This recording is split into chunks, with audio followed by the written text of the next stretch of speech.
योग बहुत काल से इस पृथ्वी लोक में लुप्त प्राय हो गया। तू मेरा भक्त और प्रिय सखा है, इसलिए वही यह पुरातन योग आज मैंने तुझको कहा है, क्योंकि यह बड़ा ही उत्तम रहस्य है, अर्थात गुप्त रखने योग्य विषय है। अर्जुन बोले, आपका जन्म तो अर्वाचीन अभी हाल का है और सूर्य का जन्म बहुत पुराना है, अर्थात कल्प के आदि में हो चुका था। तब मैं इस बात को कैसे समझूं कि आप ही ने कल्प के आदि में सूर्य से यह योग कहा था। श्री भगवान बोले, हे परम तप अर्जुन, मेरे और तेरे बहुत से जन्म हो चुके हैं, उन सबको तू नहीं जानता, किंतु मैं जानता हूँ।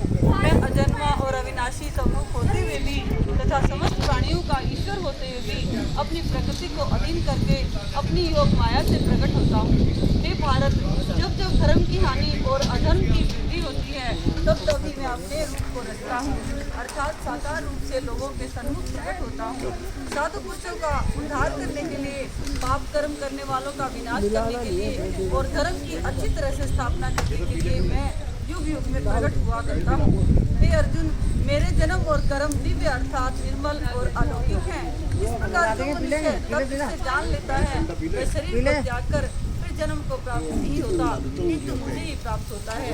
पहले भी जिनके राग भय और क्रोध सर्वथा नष्ट हो गए थे और जो मुझ में अनन्य प्रेम पूर्वक स्थित रहते थे, ऐसे मेरे आश्रित रहने वाले बहुत से भक्त उपयुक्त ज्ञान रूप तप से पवित्र होकर मेरे स्वरूप को प्राप्त हो चुके हैं।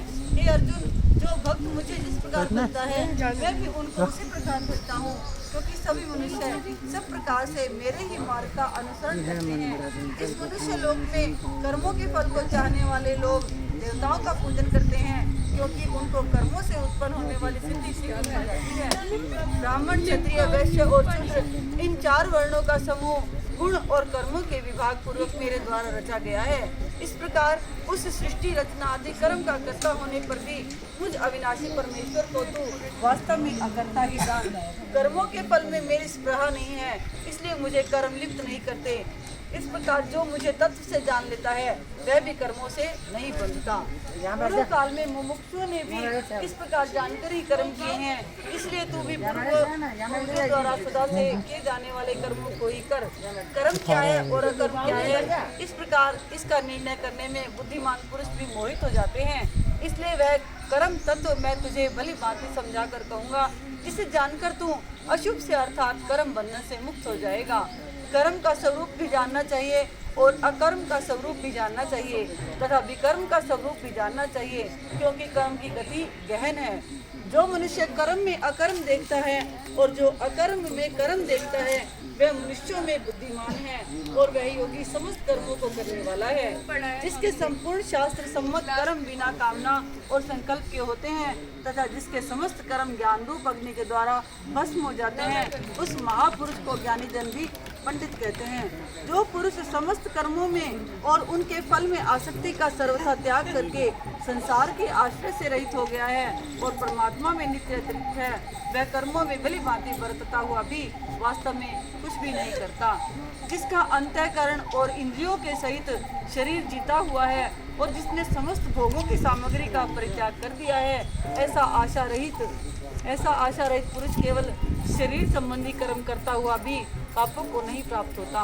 जो बिना इच्छा के अपने आप प्राप्त हुए पदार्थ में सदा संतुष्ट रहता है, जिसमें ईर्ष्या का सर्वथा अभाव हो गया है, जो हर शोक और आदि द्वंद्वों से सर्वथा अतीत हो गया है, ऐसा सिद्धि और असिद्धि में सम रहने वाला कर्म योगी कर्म करता हुआ भी उनसे नहीं बनता। जिसकी आसक्ति सर्वथा नष्ट हो गई है, जो देहाभिमान और ममता से रहित हो गया है, जिसका चित्त निरंतर परमात्मा के ज्ञान में स्थित रहता है, ऐसा केवल यज्ञ संपादन के लिए कर्म करने वाले मनुष्य के संपूर्ण कर्म भली भांति विलीन हो जाते हैं। जिस यज्ञ में अर्पण अर्थात स्त्रुवा आदि भी ब्रह्मा है और हवन किए जाने वाले द्रव्य भी ब्रह्मा है तथा ब्रह्मा रूप कर्ता के द्वारा ब्रह्मा रूप अग्नि में आहुति देना रूप क्रिया भी ब्रह्मा है, उस ब्रह्मा कर्म में स्थित रहने वाले योगी द्वारा प्राप्त किए जाने योग्य फल भी ब्रह्मा ही है। दूसरे योगी जन देवताओं के पूजन रूप यज्ञ का ही भली भांति अनुष्ठान किया करते हैं और अन्य योगी जन पर ब्रह्मा परमात्मा अग्नि में अभेद दर्शन रूप यज्ञ के द्वारा ही आत्म रूप यज्ञ का हवन किया करते हैं। अन्य योगी जन श्रोत आदि समस्त इंद्रियों का संयम रूप अग्नियों में हवन किया करते हैं, और दूसरे योगी लोग शब्द आदि समस्त विषयों को इंद्रिय रूप अग्नियों में हवन किया करते हैं। दूसरे योगी जन इंद्रियों की संपूर्ण क्रियाओं को और प्राणों की समस्त क्रियाओं को ज्ञान से प्रकाशित आत्म संयम योग रूप अग्नि में हवन किया करते हैं।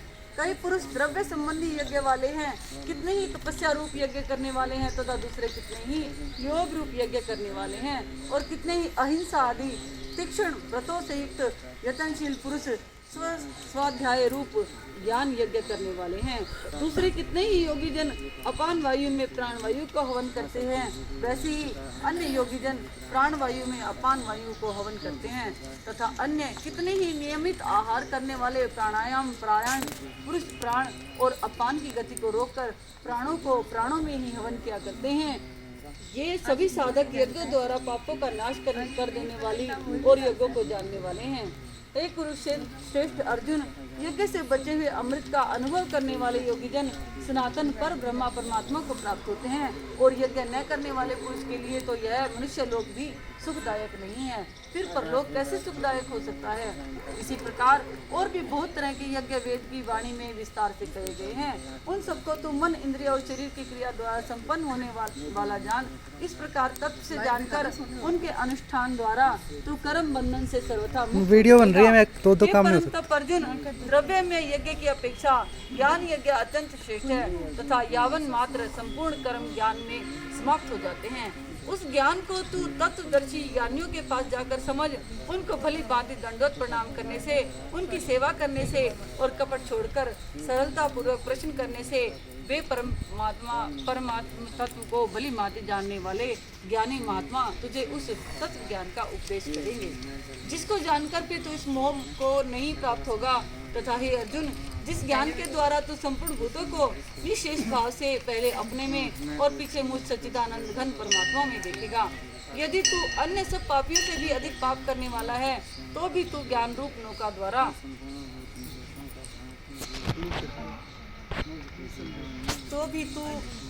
तू सब पापियों में भी अधिक पाप करने वाला है, तो भी तू ज्ञान रूप नौका द्वारा निस्संदेह संपूर्ण पाप समुद्र से भली भांति तर जाएगा। क्योंकि हे अर्जुन, जैसे प्रज्वलित अग्नि ईंधनों को भस्म में कर देता है, वैसे ही ज्ञान रूप अग्नि संपूर्ण कर्मों को भस्म में कर देता है।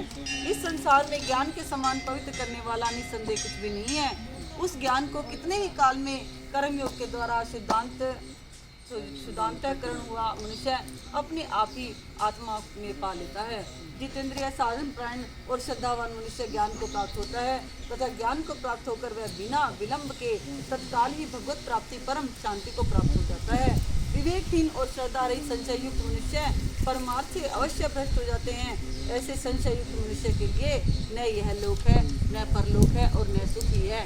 हे धनंजय, जिसने कर्म योग की विधि से समस्त कर्मों का परमात्मा में अर्पण कर दिया है और जिसने विवेक द्वारा समस्त संशयों का नाश कर दिया है, ऐसे वश में किए हुए अंतःकरण वाले पुरुषों को कर्म नहीं बांधते। इसलिए हे भरतवंशी अर्जुन, तू हृदय में स्थित इस अज्ञान जनित अपने संशय का विवेक ज्ञान रूप तलवार द्वारा छेदन करके समत्व रूप कर्म योग में स्थित हो जा और युद्ध के लिए खड़ा हो जा। तो श्री कृष्ण भगवान की जय। अर्जुन बोले, हे कृष्ण, आप कर्मों के संन्यास की और फिर कर्म योग की प्रशंसा करते हैं, इसलिए इन दोनों में से एक मेरे लिए भली भांति निश्चित कल्याणकारक साधन हो, उसको कहिए। श्री भगवान बोले कर्म संन्यास और कर्म योग ये दोनों ही परम कल्याण के करने वाले हैं, परंतु उन दोनों में भी कर्म संन्यास से कर्मयोग साधन में सुगम होने से श्रेष्ठ है। हे अर्जुन, जो पुरुष न किसी से द्वेष करता है और न किसी की आकांक्षा करता है, वह कर्मयोगी सदा ही समझने योग्य है, क्योंकि राग द्वेष आदि द्वंद्वों से रहित पुरुष सुख पूर्वक संसार बंधन से मुक्त हो जाता है। उपयुक्त संन्यास और कर्मयोग को मूर्ख लोग पृथक पृथक फल देने वाले कहते हैं, न कि पंडित जन, क्योंकि दोनों में से एक में भी सम्यक प्रकार से स्थित पुरुष दोनों के फलस्वरूप परमात्मा को प्राप्त होता है।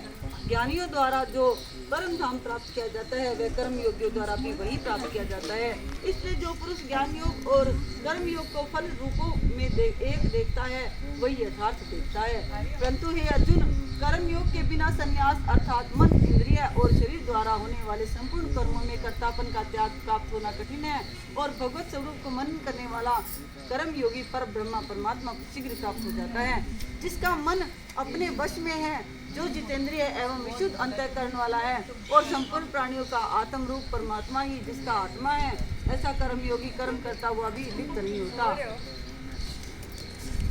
तत्व को जानने वाला सांख्य योगी तो देखता हुआ, सुनता हुआ, स्पर्श करता हुआ, सूंघता हुआ, भोजन करता हुआ, गमन करता हुआ, सोता हुआ, श्वास लेता हुआ, बोलता हुआ, त्यागता हुआ, ग्रहण करता हुआ तथा आंखों को खोलता हुआ, मूंदता हुआ भी इन सब इंद्रियों में अपने अपने अर्थों में बरत रही है। इस प्रकार समझ कर निस्संदेह ऐसा माने कि मैं कुछ भी नहीं करता हूँ। जो पुरुष सब कर्मों को परमात्मा में अर्पण करके और आसक्ति को त्याग कर कर्म करता है, वह पुरुष जल से कमल के पत्ते की भांति पाप से लिप्त नहीं होता। कर्म योगी ममत्व बुद्धि रहित केवल इंद्रिय, मन, बुद्धि और शरीर द्वारा भी आसक्ति को त्याग कर अंतःकरण की शुद्धि के लिए कर्म करते हैं। कर्म योगी कर्मों के फल का त्याग करके भगवत प्राप्ति शांति को प्राप्त होता है और सकाम पुरुष कामना की प्रेरणा से फल में आसक्त होकर बंधता है। अंतःकरण जिसके वश में है, ऐसा सांख्य योग का आचरण करने वाला पुरुष न करता हुआ और न करवाता हुआ ही 9 द्वारों वाले शरीर रूप घर में सब कर्मों को मन से त्याग कर आनंद पूर्वक